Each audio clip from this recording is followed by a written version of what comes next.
Well,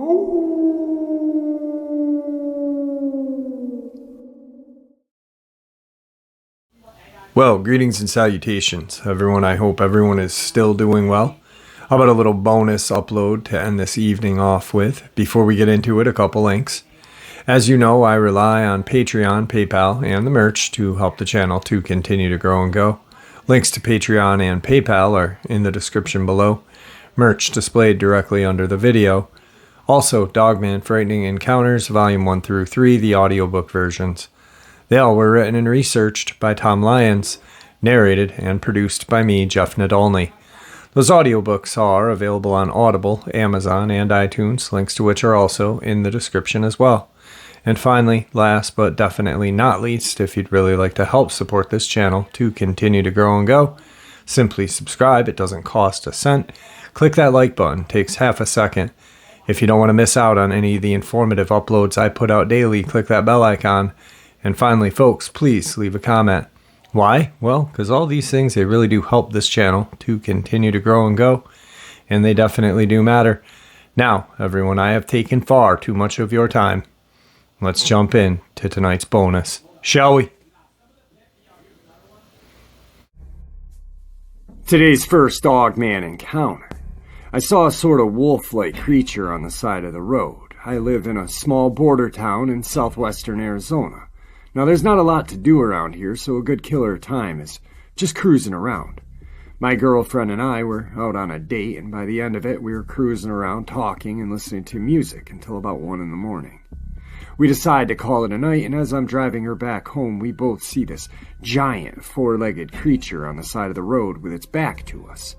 Its fur was rough-looking and had this whitish-gray color to it. I immediately thought it was a messed-up giant mountain lion, since they're not uncommon around here. I slowed down a bit so we could get a better look at it, and that's when it turned and faced us. That's when I knew we were dealing with a whole new different thing here. It had the most ferocious and terrifying face I had ever seen. It had a long snout just like a wolf, and its mouth was open, and we could see large, sharp teeth. It was hunched over, making its back seem like a mountain, and its fur was standing up, just like a cat does when it's scared. With the lights of the car, its eyes seemed to glow red as well. After seeing this, I stepped on the gas and got the hell out of there. My girlfriend and I were in shock for a while until I asked her if she saw the same thing or if I was going crazy. She confirmed and gave me the same exact description of the creature. After a bit of digging around, I found the only type of wolf that was found around here was the Mexican gray wolf, but they are critically endangered, haven't been around here for a long time. That type of wolf can only be found now in southeastern Arizona and southwestern New Mexico. The sheer size and appearance of this thing rules out coyotes or dogs entirely. I'm amazed and a bit worried as to what we had witnessed that night. Today's second Dogman encounter. So me and my boyfriend were staying at my grandma's house for about a week. We both like late night walks, so I decided to take him out and show him what it's like at my grandma's. He used to be in the city, and my grandma's is very in the middle of nowhere-ish. We ended up walking a direction I never go, and we had walked for a good few minutes before we hit a field clearing on either side of the road. We were talking when all of a sudden we heard coyotes towards the back part of the fields and mountains. I told him they moved fast and we should turn back and quickly get back to the house. So we did, and it seemed a moment we turned to walk back, they began to close in. Within a matter of seconds, they seemed to be right behind us and closing the distance fast. We began to panic and power walk or jog because they sounded like they were in a frenzy. After a minute or two of fear and adrenaline, the sound died to almost silence. Almost home, a dog ran out in front of us, wanting attention. However, as soon as I went to pet him, he seemed to notice something and immediately positioned himself between us, towards the coyote area we had just left, and began barking and growling. We took it as our cue and booked it the rest of the way home with his frantic barks in the background. I promise it gets supernatural soon. When we made it back to my boyfriend, wanted to sit on the steps. to see if they had tracked us all the way back. We sat for a moment before everything was silent. All of a sudden, a low, deep growling noise filled the air. It was everywhere all at once, like a jet taking off. It began to get louder as the ice-cold chill ran straight down my back. We both looked at each other for another second before I spoke up and told him something wasn't right and we needed to go.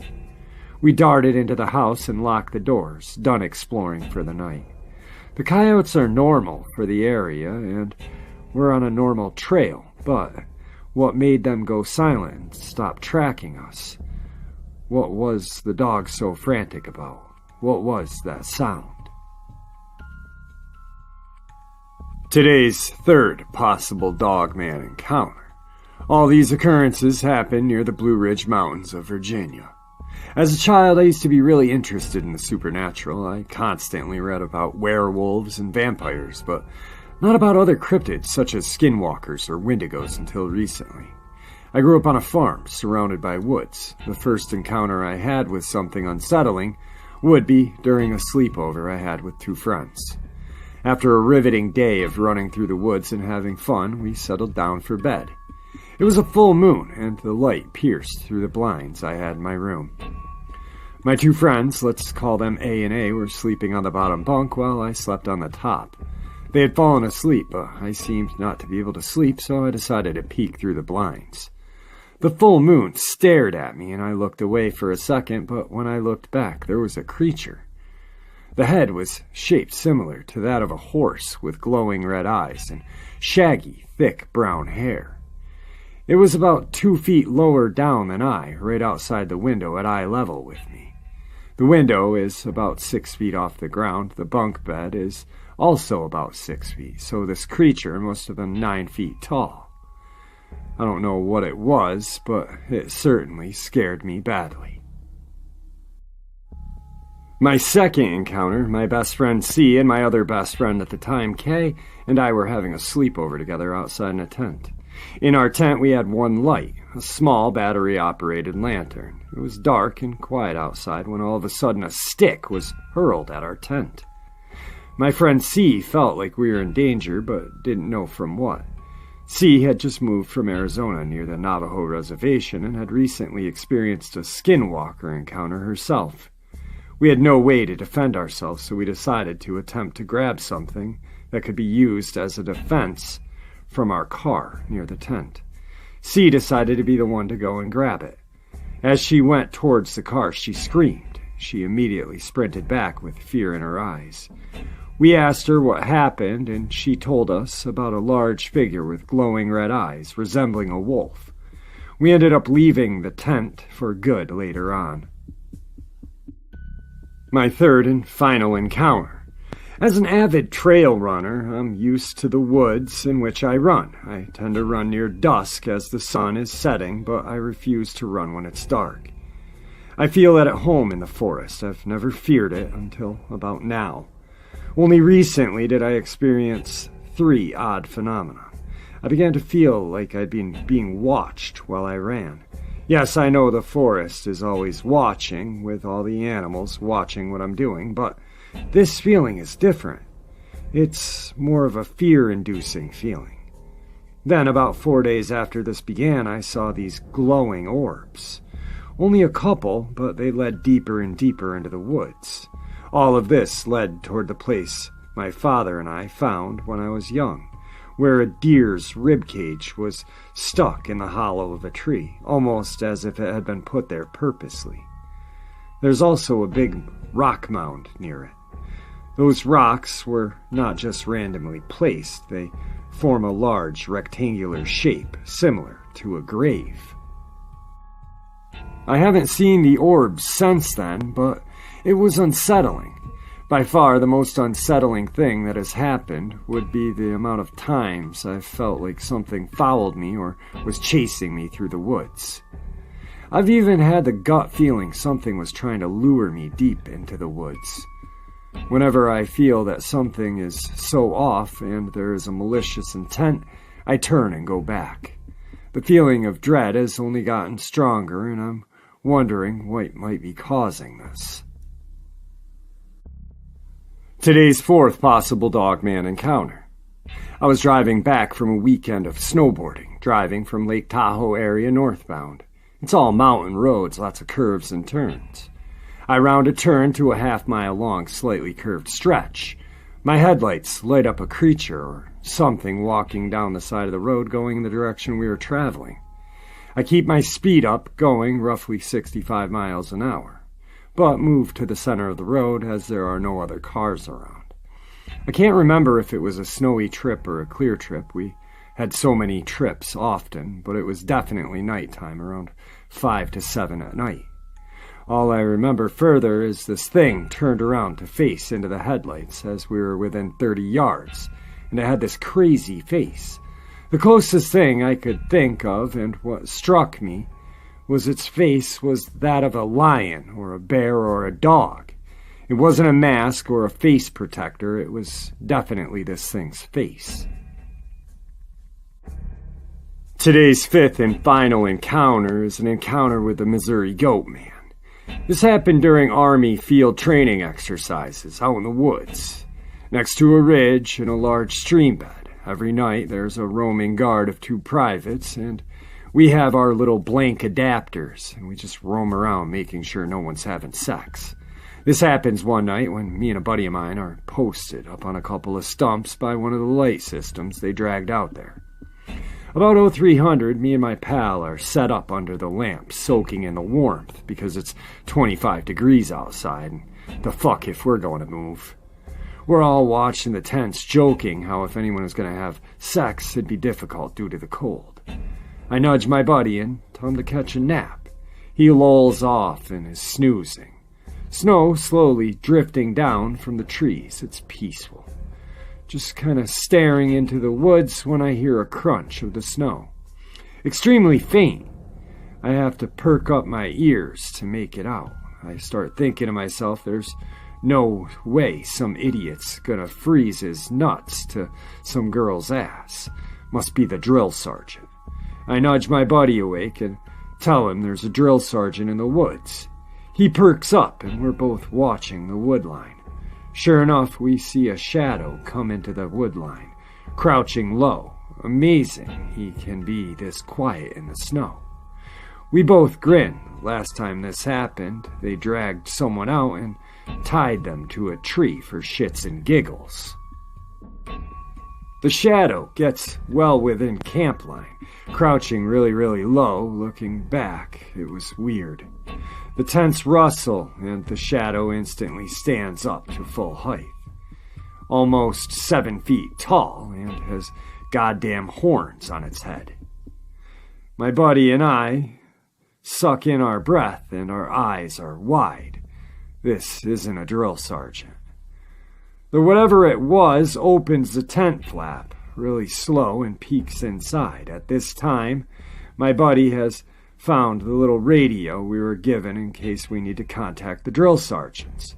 My buddy's freaking out and trying to get them to come out here, which causes them to freak out and come ghosting out of the shadows. They startle us and my buddy yells. We all hear a loud grunt. Our heads turn to see this goat thing dragging a goddamn private. It has a female private and it has her by her leg. Holy shit. It's dragging her out of camp. Nothing really happens for what feels like hours. Just this surreal stare down. The female drill sergeant screams out a war cry and launches herself into full sprint at it. The rest of the drill sergeants pull out their pistols and charge down to try to get to the private. We hop up and run down, scrambling to grab the girl and haul her away. The drill sergeants have taken off to chase whatever it was away from the camp. As we're dragging her away, the entire camp is up now, setting up a perimeter around the AHA and Chow tent, 2 areas that have constant light. Tense as fuck, everyone has their bayonets in their hands. Drill sergeants come back an hour later, looking worse for wear. Everyone loads up in the Humvees and we get out of there. Apparently, the drill sergeants had chased the damn thing over a creek at which it took off into the underbrush. The female soldier was okay. Whatever it was had smothered her till she had passed out. Higher command was weirded out but didn't seem fazed, and had simply made the drill sergeants carry fully loaded M4s to the next rotation. Oh, big scary goat man? Nah, don't worry about it. Here's bigger guns. Yay, Army. Apparently, there are tons of these stories of people just tearing ass out of the woods and full kit blubbering to get discharged due to mental instability. I myself only have one other scary story, and this is from a friend of mine who went to MP training there. The friend is on his last FTX in the dead of winter. He is set up with 3 other people in a tower overlooking the huge expanse of woods. Scheduled OPFRO attack happens. Everyone having fun, shooting blanks. Cack, cack, cack. Suddenly, a couple of dudes come barreling out of the woods, carrying a guy who has a fucking tree branch lodged in his thigh. Everything stops. Everyone leaps into action and drags him to the FOB. He's screaming and crying about a deer man. Drill sergeants instantly scramble for their M4s and get on the loudspeaker, demanding every private into their little hutches. Drill sergeants break a major rule and hand out live ammo to everyone. Everyone's tense as fuck. The one dude is screaming, "The deer man, he's out there! Jesus Christ, protect me, the deer man!" And keeps screaming until the medics arrive. Alright folks, I hope you all enjoyed tonight's bonus as much as I enjoyed sharing it with you. I'd like to thank you all for supporting this channel. Your support is what makes this channel special. With that being said, stay safe, happy, healthy, and ever vigilant. God bless you all.